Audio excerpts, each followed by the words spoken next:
So let's break down for you exactly what's led to this heated political debate in Karnataka. Joining us on this broadcast on Super 6 is Shatabish Shivanna, Deputy Spokesperson of the Karnataka Congress. We also have Narendra, Rangappa, Spokesperson of the Karnataka BJP. Namaskara to both of you. Thank you very much for joining us. I'd like to begin with you, Shivanna, on what really has led to this pitch to go ahead and restrict RSS events in Karnataka. No, firstly, there is this huge uproar that the government intends on banning the RSS. This is what happens if we limit our analytical thinking to WhatsApp forwards. What has the minister said?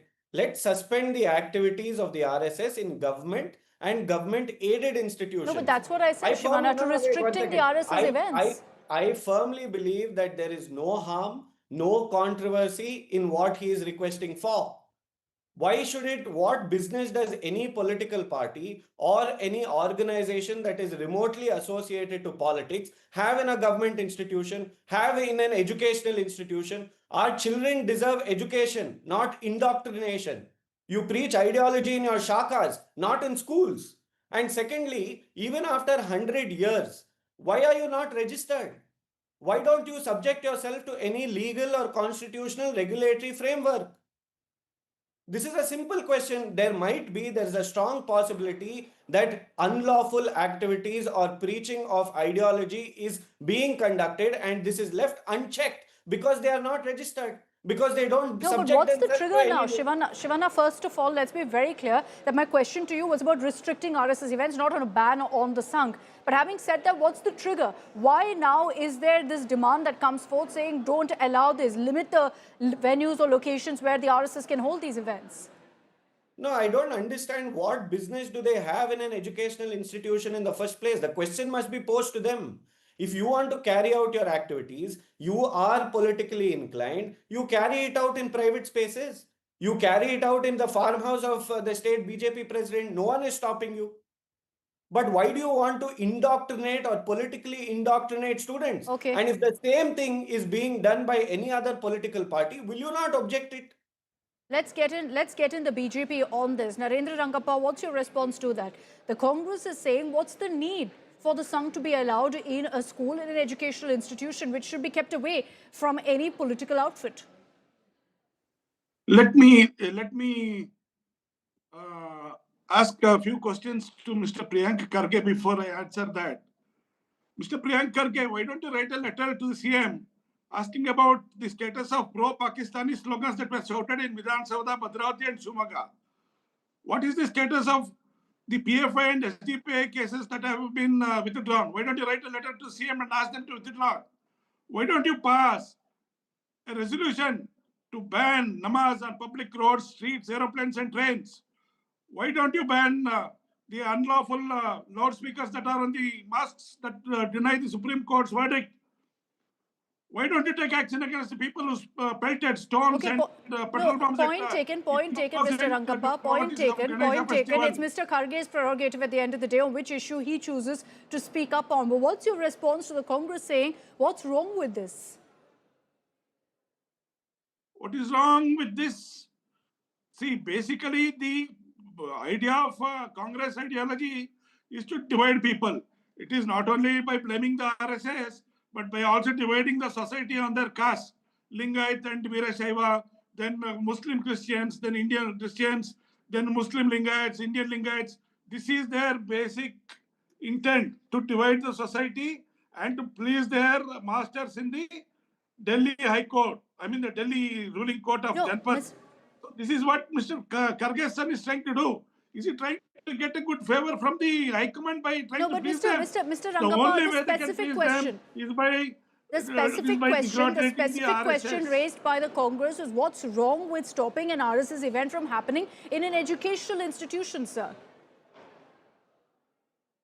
Madam, when there is a requirement for a place and when there is some peaceful activity happening, when there is a nationalistic activity happening, when we are training a few kids to be nationalistic, when we are treating them as our future and trying to doctrinate them into being a good citizen, loving their nation, Bharat Mata as their mother, what is wrong with it?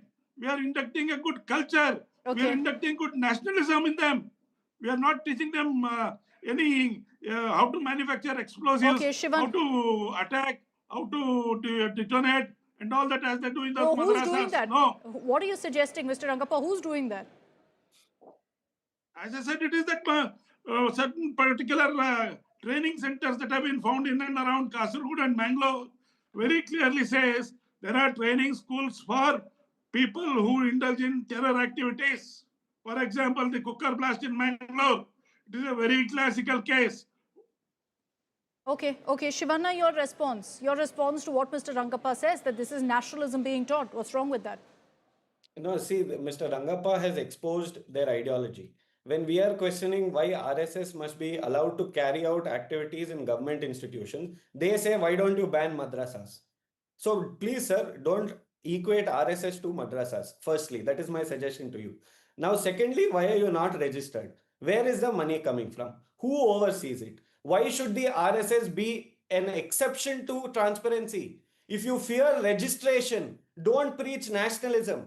Operating in the shadows while claiming a moral high ground, that's not patriotism, sir. That is evasion.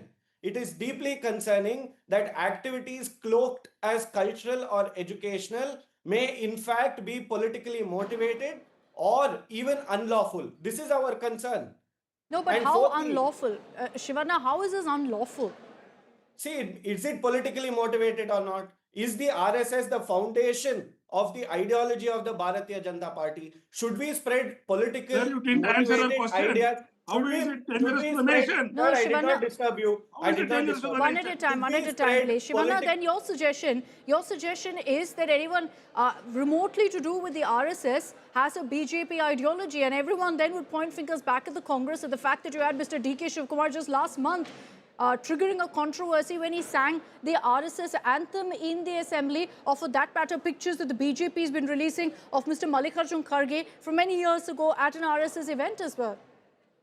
See, even when you take Mallikarjun Kharge into concern, he had attended a meeting asking the RSS to confine to the constitutional and legal frameworks. He didn't participate in the organization. Secondly, insofar as D.K. Shivkumar is concerned, What it about shows Parmeshwar? how. One second, sir. 1 second. What It about shows Parmeshwar? that he knows who his enemies He are. not He knows participate. what kind of Mr. Rangappa, I'll domination give you a chance. happens Just by hold the on. RSS in schools and shakas. He is aware of all of this. That Okay. doesn't mean Mr. that you cannot link him to the RSS. Mr. Rangappa, your response. See, he has to answer two questions here. One, when Mr. Kharge was the Home Minister Sir, in you firstly answer 2002, my questions. Why he are you visited not One the at a time, Samarasa camp please. Mr. Shivanna, and just wished hold on. well, and he has made a very clear-cut statement that RSS is doing good work, number one. Number two, Mr. Parmeshwar recently attended a Sangh Parivar meeting where he offered floorings to the Bhagat Dwaja and offered his namans.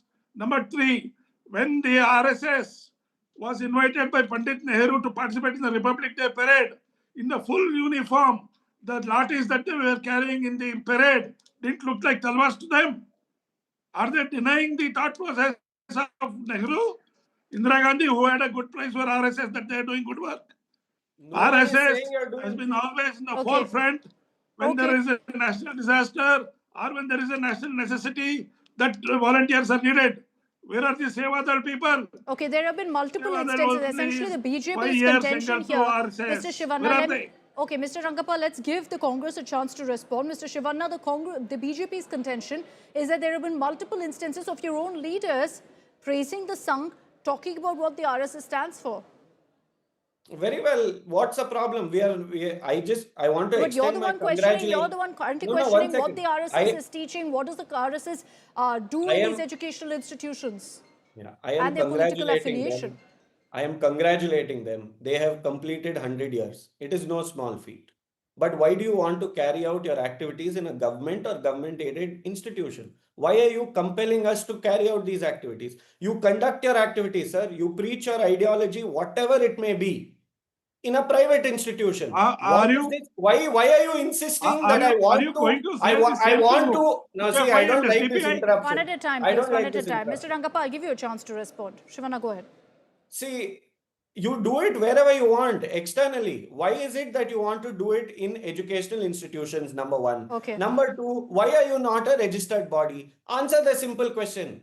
Okay, Every Mr. day Rangappa, the quickly nation your is response when I wrap this up. asking one Quickly your question. response to the Where two. is your money coming from? Who are you accountable to? Because even unregistered power must answer to the Okay, constitution. two pointed questions from Shivanna there. Go ahead, Mr. Rangappa. First, on why RSS should be allowed in education institutions. Second, the point that Shivanna raises about why it's unregistered. We are not conducting any criminal activity or anti-social activity. There is Nobody no is case saying that. or criminal case pending against the RSS. When we need some accommodation, when accommodation is available, why should we not use it? No, but why Why an should we not educational use it? institution? Sir, why an educational institution? Why it is that considered a need for it the is a RSS? need of space for good utility. Need of space for good utility. Many states like Kerala, they hire it out for so many other cultural activities. So why not a nation building activity? And will you say the same for the PFI and SDPI? Will you ban namaz in the train, aeroplane? We say the On the same for PFI and STPI. We say will it for you do them it? also. We will not No, Mr. permit them Will Rangappa, you in then do are you it? drawing a institutions. parallel Have you between the done it? RSS and the We PFI? will not permit. See, he's exposing the ideology. Mr. Rangappa, This are you is- drawing this a is the- parallel between the RSS, RSS and the SDPI PFI and here? It is PFI. not question of Are you parallelity. comparing the SDPI and PFI It is to question the of RSS? Okay, let priority Mr. and Rangappa intent. respond. Shivanna, hold on. It is a question of priority and intent. The intent of Congress is to appeasement. Okay. Please one section. Please the High Command. We don't have any such intentions. Our intention is only nation building, making a good citizen to the nation in the future. Okay, all right. I'm wrapping this up. Thank you very much, Mr. Rangappa and Mr. Shivanna, for your time, for joining us here on India Today. You've heard from both the BJP and the Congress on this. Remember that in states like Tamil Nadu, while the RSS, of course, is free to go ahead and hold events, there are restrictions. If they are going to be holding their event at, let's say, an educational institution or in some sort of public ground, they need permission. Very often, it's been an issue that's gone up to the courts because very often the Tamil Nadu police doesn't provide that necessary special permission that's required for an RSS event. And then there are a number of restrictions that are put in place. You could see that happening next in Karnataka too, because the Chief Minister Siddaramaiah has referred particularly to the Tamil Nadu example while saying we could be looking at doing something like that in Karnataka too. So we'll have to see what really happens. Will there be restrictions on Sangh events in Karnataka going forward?